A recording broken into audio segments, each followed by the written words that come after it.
Assalamualaikum warahmatullahi wabarakatuh. Sedulur Cirebon, perkenalkan saya Subhan Triatna, Humas PKS Kabupaten Cirebon. Nah, hari ini kita ingin berkenalan dengan salah satu balon ya. Kalau di luar bakal calon, kalau di PKS namanya BCAD, bakal calon anggota dewan. Nah, di samping saya ini sudah ada namanya Bang Dul.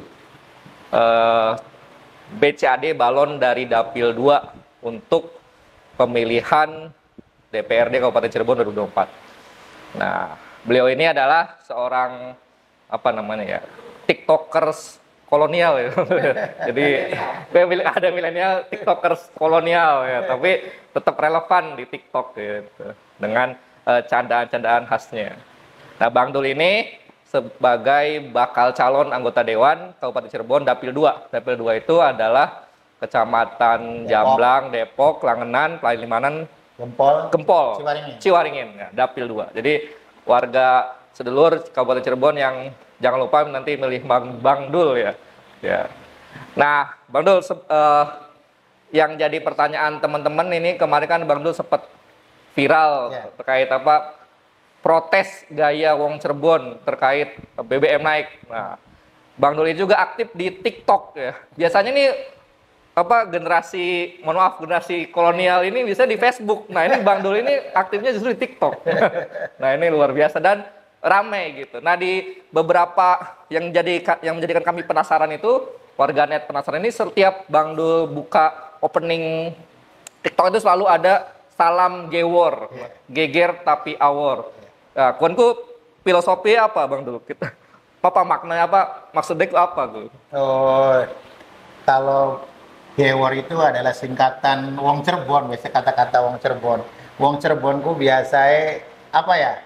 Wong Cirebonku suka tukaran tapi suka akur kan. Jadi sering tukarannya tapi kudu akur kan enggak.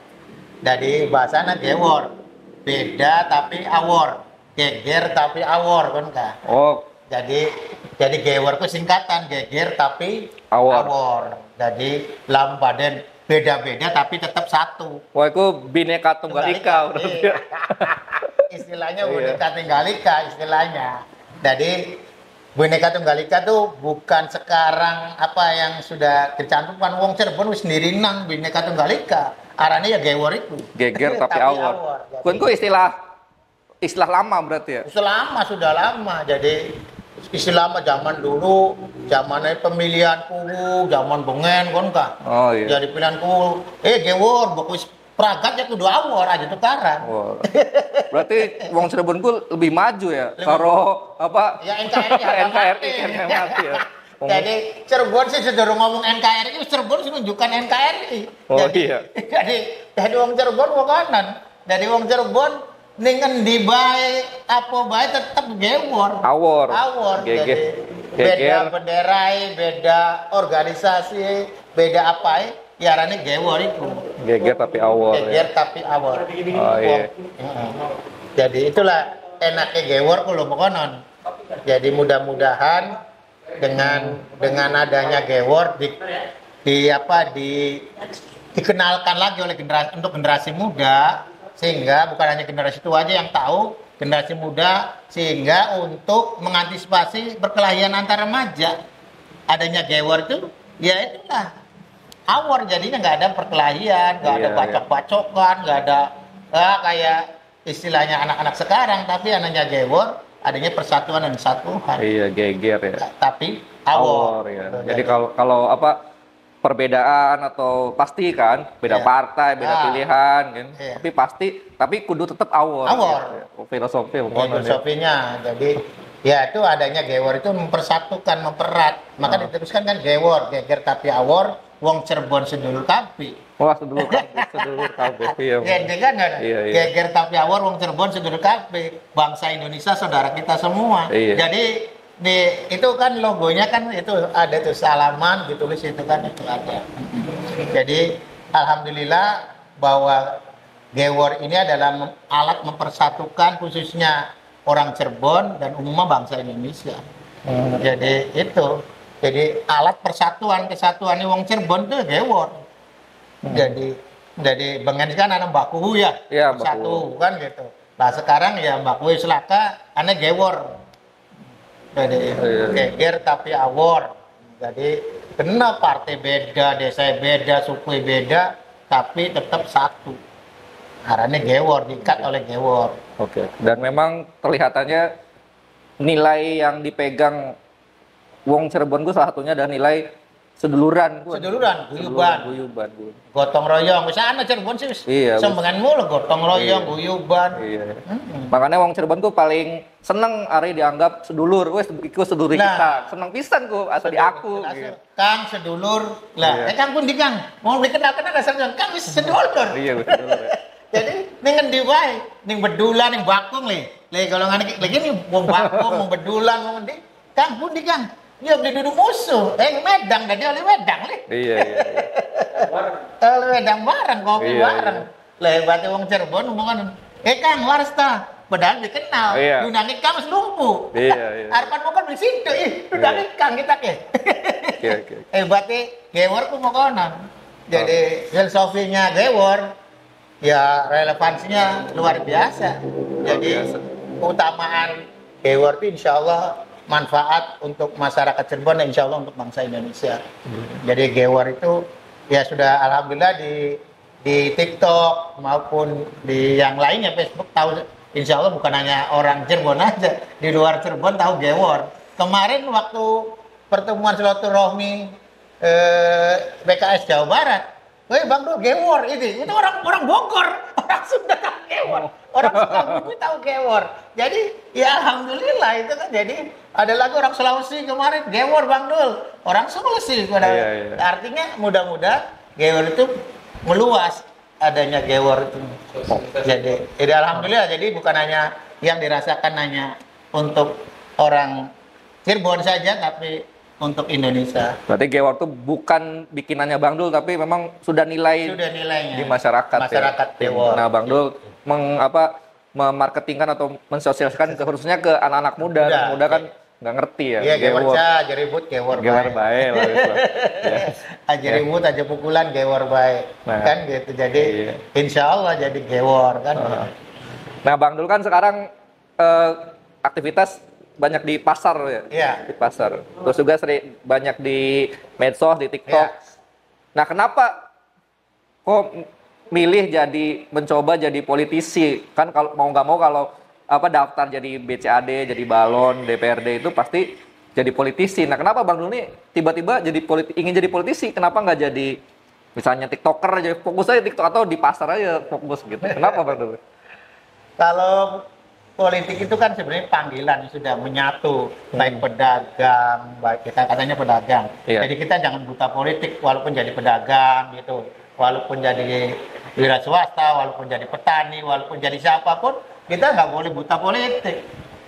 Apalagi kami diberi amanah oleh PKS dan PKS kan partai yang punya ideologis yang sama gitu loh, satu perjuangan dengan kami gitu loh.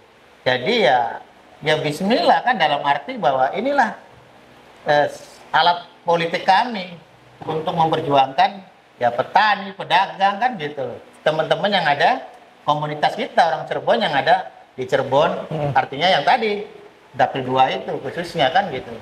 Dan memang komunitas mereka adalah orang-orang pedagang. Itu semua di pasar adanya. Ada tukang ketoprak, tukang bakso, tukang macam-macam, sekotong, tukang jamu. Itu orang-orang Cirebon yang ada tukang bubur. Di sana orang-orang Cirebon semua di Jakarta. Jakarta. Iya. Lalu tukang yang di Prabot, toko Prabot yang di pasar-pasar. Itu ada yang tukang rongsok. Itu ya orang-orang Cirebon yang memang kita harus fasilitasi, menjembatani sehingga dia tidak liar gitu. Dalam arti politik yang tidak liar kita menjembatani. Mudah-mudahan mereka bisa.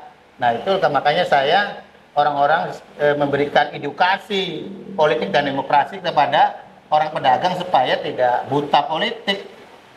Karena selama ini kan politik itu kan liberal, tidak ada moralitas politik. Lah, kita mengedukasi supaya punya moralitas, demokrasi punya moralitas. Jadi politik yang punya moralitas ya yang kami pandang hanya PKS. Nah, saya bukan yang lainnya enggak, cuman saya yang pandang itu hanya selama ini hanya bisa PKS hanya punya moralitas gitu, politiknya gitu. Yang lainnya kan liberalisasi kadang-kadang kan. Iya. Nah kita nggak mau politik yang sifatnya kita dapat lalu lupa, kita nggak, bukan begitu, tapi kita punya amanah ya jangan lupa. Jadi tujuannya Bang Dul ini, jadi kalau Soekarno kan penyambung lidah rakyat, Nah, rakyat. Bang Dul ini penyambung lidah tukang toprak, tukang skuter, disambungkan. tukang perabot, tukang rongsok kan Iya, gitu loh. harganya gitu. Nah itu, kita masuk petani kan gitu juga kan gitu, karena mereka juga kan butuh kan, bagaimana pupuk mahal, harus beli pupuk harus pakai karcis itu kan gimana? Itu Iya, kan iya. harus dibuang habis itu pupuk harus pakai karcis gimana? Pakai kartu itu kan. Nah itu yang kita akan dobrak masalah-masalah itu. Iya, iya. Nah itu, jadi itu yang harapan saya. Andai kata Allah berikan kepercayaan, kita mari petani nyerit karena pupuknya nggak ada, mahal. Nah itu kan bagaimana supaya pupuk itu dinikmati oleh petani, kan gitu. Jangan dimonopoli oleh suatu pengusaha kan gitu, sehingga harga pupuk tinggi. Petani hanya kasih, kalau nggak punya kartis bingung, kan gitu. Karena kartunya punya, petani yang penggarap aja nggak punya kartunya gimana? Dapat nyewa itu, penggarap nyewa itu kan gimana? Iya, iya, Nah buruh. itu yang harus dirasakan. Nah kayak pedagang sekarang itu coba yang ada di sini di pasar gitu kan nggak ada pendampingnya kan. Mendampingi pedagang itu kan pendamping ekonomi, supaya ekonominya dia lebih maju kan harus didampingi, bukan hanya diberi modal tapi didampingi kan.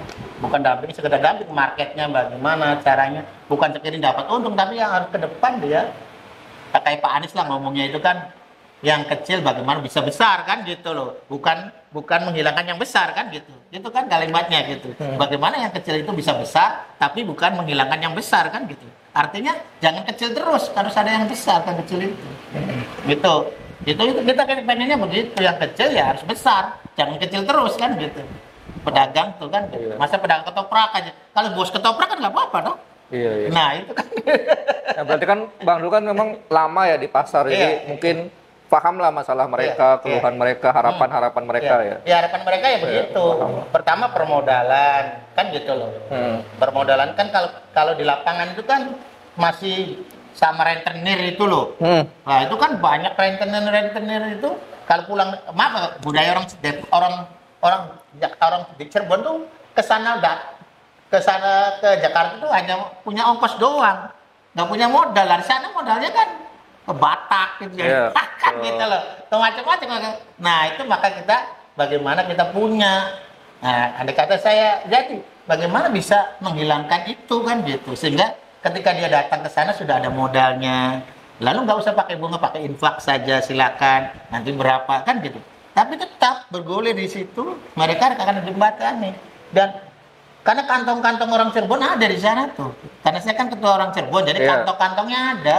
Perantau-perantau. Nah ini ngomong-ngomong perantau tuh Bang Dul, kenapa Cirebon tuh salah satu daerah yang banyak perantau dan TKI apa sekarang namanya, bukan TKI apa, tenaga migran apa, Ya, migran. pekerja migran, PMI, Ya. pekerja migran, dulu TKI, TKW.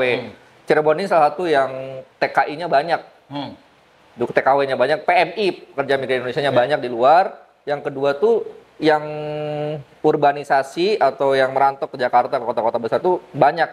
Bisa dilihat dari mudik kemarin kan, banyak mudik yang ke daerah-daerah mudik kan Cirebon. Artinya kan berarti Cirebon ini banyak yang orang Cirebon banyak yang merantau ya. Nah itu kenapa mereka merantau? Apakah di Cirebonnya kurang nggak ada pekerjaan atau karena budayanya memang harus merantau atau gimana? Kenapa Bang Dul? Ya karena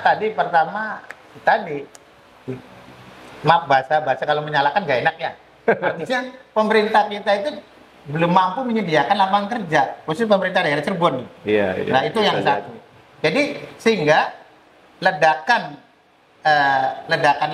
anak-anak yang keluar sekolah itu kan dia akan mencari kerja di luar daripada Cirebon, karena Cirebon nggak mampu kan. Angkatan kerja baru lah ya. Angkatan kerja baru itu nggak mampu, istilahnya menyerap angkatan kerja baru itu nggak mampu, sehingga mereka lari di Tangerang, di Bekasi, di mana-mana, bahkan di luar Jawa kan gitu.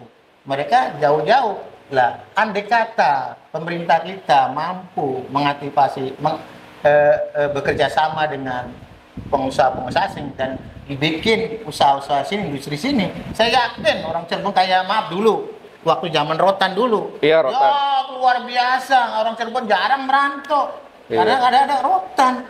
Nah, sekarang Rotan pada mati, lah pabrik sudah tidak ada, Ya. sehingga mereka pada lari. Ya. Nah, kalau dulu orang coba mall itu yang namanya Geragi Mall, belum ada CSB ya. Iya. Itu kalau hari Sabtu, waduh, itu nggak bisa. Nah, artinya bahwa mampu nggak pemerintah kita punya andalan gitu lah kayak dulu kan gitu.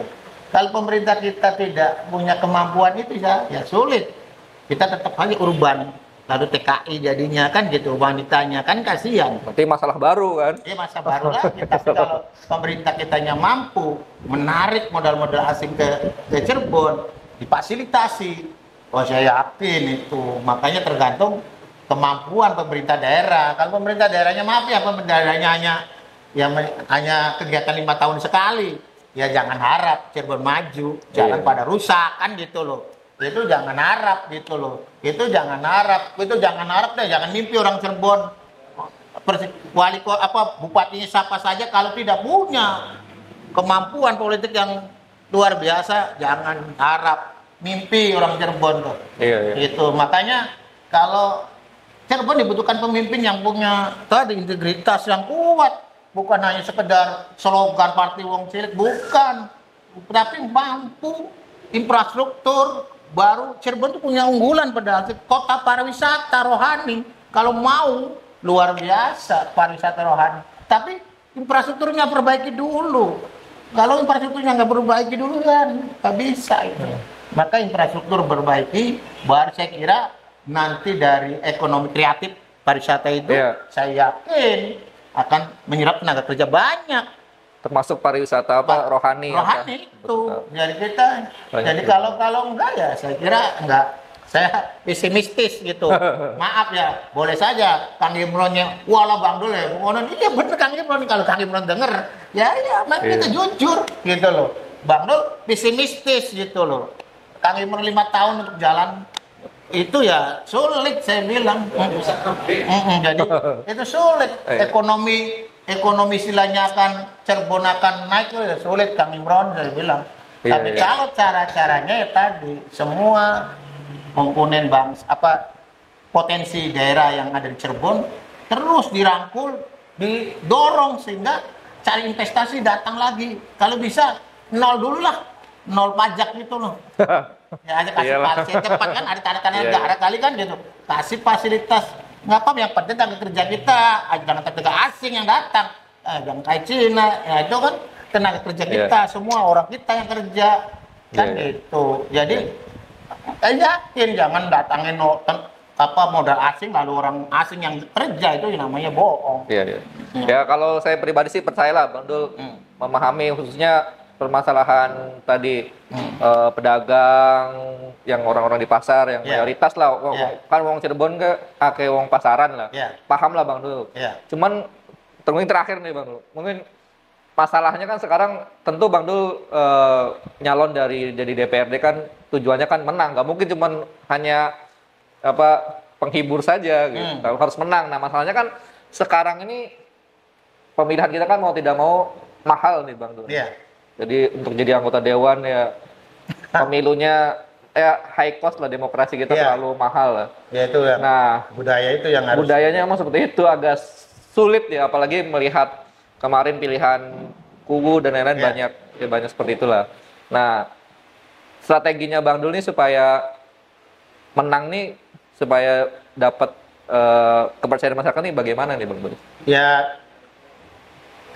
saya itu simple ya. Pertama untuk mencapai kemenangan itu pertama adalah relasi dulu ya. Kita bangun relasi yang sudah dekat, relasi pertama saudara, sahabat, itu relasi namanya. Itu kita datangi relasi itu kan saudara, sahabat, teman, dekat, semua kita datangi, kita ajak bicara, kita silaturahmi dan kita bicara apa adanya. Bukan kita harus punya uang banyak, tapi dengan cara-cara itu mudah-mudahan strategi itu kita akan banyak mengenah gitu loh. Kita strateginya emang strategi ya termasuk dengan jaga ini. Oh, ada Ini jaga Anies nih. Iya. Jaga Anies kan itu punya teman, punya sahabat. Ini kan termasuk sahabatnya Bang Dul kan gitu. Ya itu Pak, kita datangi mereka, mudah-mudahan dengan kita silaturahmi kepada beliau ini sendiri bisa mendukung kami kan gitu dengan teman-teman jaringan lain. Bukan dijaga saja, ada jaringan-jaringan di Gewornya, ada jaringan di IWC-nya, ada jaringan di Persatuan Cirebonnya, ada jaringan Forum Cirebon. Nah, kita silaturahmi ke sini semua. Itu mudah-mudahan dengan cara-cara itu bisa mendapat maksimal kan gitu. Memang high cost gitu, kita biayanya terlalu banyak, politik kita memang besar. Tapi kita memberikan edukasi tadi, politik bukan harus dengan uang. Jangan takut kalau kita ditunjuk lalu kita nggak punya uang, lalu kita nggak bisa bergerak. Itu ya sangat salah. Kita bisa bergerak terus dari pintu ke pintu, kita ngobrol, kita ya kembali kita maksimal berjuang. Yang tentukan Allah itu loh. Kita yang penting maksimal berjuang dulu saja. Jadi kalau kemenangan itu bukan kita urusannya. Ada seorang ulama besar mengatakan kamu tugasnya berjuang, bukan tugasnya menang. Gitu. Jadi kita tugasnya berjuang, ya berjuang maksimal tadi ikhtiarnya dari rumah ke rumah terus, dari teman ke teman, dari teman sekolah ke sekolah itu terus gitu. Jadi didekatin terus. Ya nggak apa-apa 1.000 pintu atau 2.000 pintu kan gitu. Itu ya mudah-mudahan nyangkol lah jarum Cirebon sih kan konon. Ya jadi dengan 2.000 pintu atau 10.000 pintu bisa nyangkol kan kon. Jarum Cirebon sih kan konon. Jangan akan ketarik. Ya. Jadi kita ikhlas saja kan gitu. Dengan cara-cara itu kali. Jadi kita strateginya tetap dengan cara-cara yang tadi silaturahmi dari pintu ke pintu, dari teman ke teman, dari saudara ke saudara, sampai berapa ribu saja. Jangan dihitung lagi, berapa ribu saja. Terus selagi DKI masih bisa melapis ya ayo kan? Dan mungkin dari obrolan di awal kan salah satu nilai uang Cirebonku nilai-nilai seduluran. Nah, itu jadi kan. bisa jadi sebenarnya ya asumsi aja, wah menang harus pakai duit, bagi-bagi duit, padahal yang nggak selamanya uang kan, yang kadang nilai-nilai persaudaraan, seduluran itu masih dipegang oleh masyarakat uang Cirebon. Gitu. Makanya ya mudah-mudahan dengan cara-cara itu, lalu cara-cara waktu kondangan, musim kondangan ya kondangan saja kan gitu. Dengan kondangan ini ya minimal ya kita bisa bertemu dengan teman-teman, silaturahmi dengan teman-teman, ngobrol dengan teman kan gitu. Nah itu kan kalau kita ngumpulin orang banyak, memang nggak bisa kan. Dengan cara-cara kondangan kita bisa ketemu sama teman-teman kan gitu. Nah itu juga cara efektif kondangan, waktu kondangan kan gitu. Nah jadi suasana kan kalau habis lebaran kan kondangan tuh. Woyo si dina ping loro ke ping telu. Nah itu ya nggak apa-apa kita datang terus. Jadi kita terus jangan lelah. Kita belum masih lama, kita terus ada waktu kan gitu. Jangan lelah. Siap. Jadi insya Allah teman-teman sahabat-sahabat, mari kalau jangan bicara kemenangan dulu, bicara perjuangan dulu maksimal. Tapi kalau kemenangan nanti takut ya bahasa. Ya udah tertulis. Ya, itu tadi. Mari kita berjuang bersama-sama. Siapapun yang jadi di dapil mana saja kan gitu. Dapil 1 sampai dapil 7, siapa-siapa yang jadi, itulah semua itu yang terbaik sudah kucuran adanya tetesan keringat itu loh. Tetesan air mata tercatat tidak akan hilang oleh Allah. Jadi yang dapat percaya juga amanah juga kita akan punya kontribusi pada mereka kan gitu. Jadi jangan kita berarti menjadi wong baik yang diganti. Siap. Jadi ini harus memang berjuang itu begitu. Niatnya memang harus bersih karena Allah. Itu insya Allah. Jadi jangan sampai Dewan itu bukan jago-jagoan, Dewan itu punya amanah besar. Bukan kita dari Dewan konon kah? Dasi gada-gada.